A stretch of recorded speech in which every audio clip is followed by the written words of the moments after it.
새벽빛 묵상 미가 6장 1절에서 16절. 오늘 말씀은 법정에서 판사의 신 하나님 앞에서 하나님을 대변하는 미가와 피고인 이스라엘이 논쟁을 하고 있는 모습을 묘사하고 있습니다. 이스라엘이 기소당했습니다. 그들은 하나님을 지겨워하면서 자기 길로 가려고 했습니다. 그러나 하나님이 그들을 실망시켰는가 변론해보라고 합니다. 그리고 역사의 증거들을 따져보자고 합니다. 그들이 애굽에 있을 때 하나님은 그들을 해방시켜 주셨고, 그들이 지도자가 없을 때 모세와 아론과 미리암과 수많은 사람들을 세워서 인도하게 하셨습니다. 모압 왕 발락으로 인해서 위협이 찾아왔을 때도 하나님께서는 다시 구원해 주셨죠. 그들이 요단을 건널 때도 그들을 보호하시고 인도하셨습니다. 이스라엘의 어떤 배신과 실패도 절대로 하나님 탓으로 돌릴 수 없습니다. 그러자 이스라엘은 변론을 하기보다 이 모든 것을 바로잡기 위해 무엇을 해야 할까요? 라고 묻습니다. 이 질문 자체가 이스라엘은 아직도 도대체 무엇이 문제인지를 모른다는 것을 보여주죠. 그들은 자신들이 저지른 죄를 해결하기 위한 해법을 제사에서 제의에서 찾고 있습니다. 언제 1년 된 송아지 수많은 기름처럼요. 심지어 자기 장자라도 바칠까 합니다. 그러나 미가는 진짜 문제를 밝힙니다. 제사가 아니라 하나님과의 믿음을 저버렸음을 지적합니다. 마치 부부 사이에 신뢰가 깨졌는데 앞으로 내가 이것도 하고 저것도 할게 라고 말하는 것과 비슷하죠. 그러나 사실 하나님은 하나님께서 무엇을 원하시는지 기뻐하시는지 그들에게 무수히 말씀해 오셨습니다. 그리고 오늘 다시 한번 말씀하십니다. 정의를 실천하는 것, 신실함, 즉 하나님과 사람들과의 언약을 지키는 것, 조심스럽게 하나님과 걸어가는 것, 이것들 외에 뭘 더 바라시겠냐고 물으십니다. 여기서 정의를 말씀하시는 이유는 그들이 열광적으로 예배드리고요, 성전 활동을 하지만 성전이 아니라 성읍에서는 하나님이 원하시는 삶의 모습을 가지지 않았기 때문입니다. 그래서 9절 이하에는 성을 향해서 하나님이 큰 소리로 말씀하신다고 하고요. 시장에서 물건을 사고 파는 가운데 회계장부와 계약서와 저울 위에서도 하나님의 뜻을 원하신다는 겁니다. 에바는 곡식의 분량을 재는 단위인데요. 축소된 에바는 그럴듯한 방식으로 속이는 것입니다.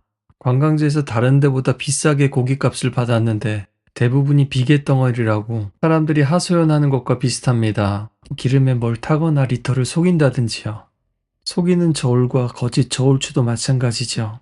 눈에 띄지 않게 들키지 않게 합법처럼 보이게 하지만 분명히 누군가를 손해보게 만드는 겁니다. 또 겉으로는 공정해 보이지만 실제로는 한쪽으로 기울어진 시스템이죠. 부자들은 강포가 가득한데도 입으로는 거짓말을 합니다. 누군가를 이용하고 속여서 이득을 취해놓고는 말로는 포장하고 정당화합니다. 그런데 누가 이렇게 한다고요? 성전에서 예배드리고 제사를 그렇게 열심히 드리는 사람들이 그렇다는 겁니다. 이런 사람들은 남들만 속이는 것이 아니라 자신도 속이고 또 하나님도 기만하는 겁니다.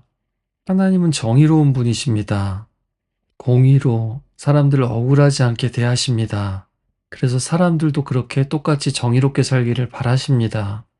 정의 없이는 인간들이 하나님의 의도대로 살아갈 수 없습니다. 정의 없이는 사랑도 없습니다. 정의 없는 자비는 또 다른 편애를 낳습니다. 만약에 편을 들려면 하나님처럼 약한 사람, 손해보는 사람 편을 들어야죠. 요즘 사람들이 자주 쓰는 리니라는 표현이 어린이를 차별하는 언어라고 쓰지 못하게 하는 것처럼 정치적 올바름 운동이 시사하는 바가 큽니다. 억압받는 자들을 위한 정의를 실현하겠다는 그 좋은 취지가 거꾸로 너무 쉽게 다른 사람들에게 꼬리표를 붙이고 또 억압하고 강제하는 전체주의적 성향으로까지 쉽게 번질 수가 있죠. 두 번째는 인자를 사랑한다라고 번역됐는데 이것은 헤세드, 하나님과의 그 언약의 신실성을 말합니다. 하나님은 언제나 그의 백성들을 은혜와 자비와 성실함과 신실함과 사랑으로 또 의리로 대하셨습니다. 그래서 그의 자녀들도 서로에게 그렇게 대하기를 바라셨죠. 정의는 필요하지만 사람들이 정의하는 정의가 다 각각 다릅니다. 따라서 때로는 정의를 뛰어넘는 혹은 상충하는 정의들을 하나로 묶을 수 있는 원동력이 필요한데 그것이 바로 헤세드입니다.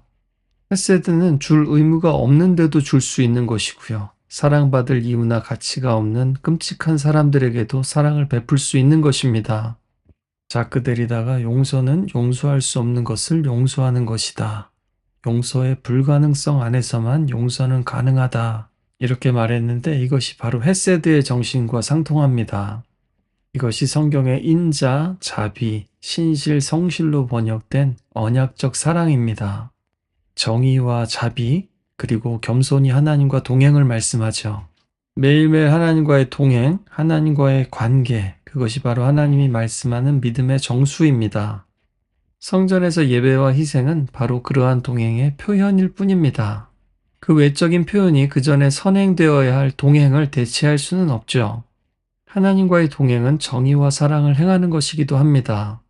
오늘 하나님이 말씀하시는 것처럼 우리 가족들 사이에서도 내가 원하는 걸 그렇게 얘기했는데도 몰라주는가 할 때가 많습니다.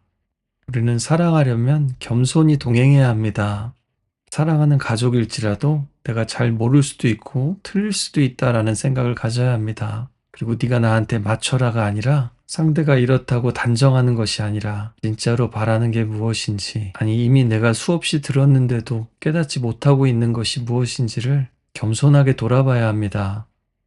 13절 이하에는 이런 사람들을 향한 하나님의 심판이 선포됩니다.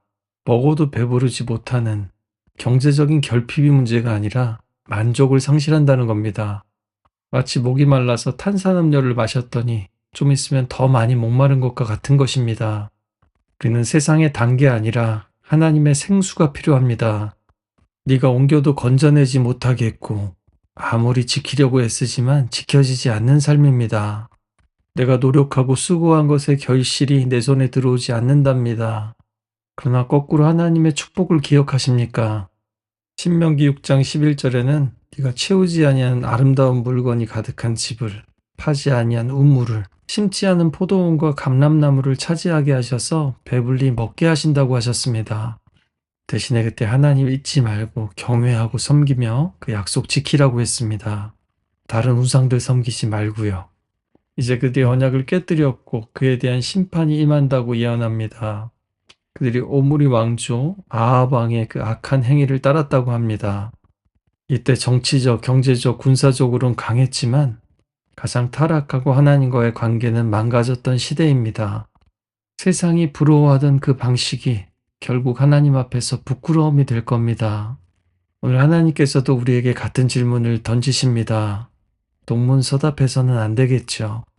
사랑하는 하나님 앞에서 또 내가 사랑하는 사람들 앞에서 정말로 하나님이 또 그들이 원하는 것이 무엇인지를 다시 한번 들을 수 있기를, 기억할 수 있기를 바랍니다. 이미 그렇게 말하고 보여주신 것들은 듣지도 보지도 못하는 우리를 하나님 다시 보게 하시고 듣게 하시고, 내가 당연하게 여기는 것들이 당연한 것이 아니고 내가 안다고 생각하지만 모를 수 있다라는 겸손함으로 오늘도 기도할 뿐만 아니라 주님의 음성에, 성령의 음성에 귀를 기울일 수 있기를 간절히 소망합니다.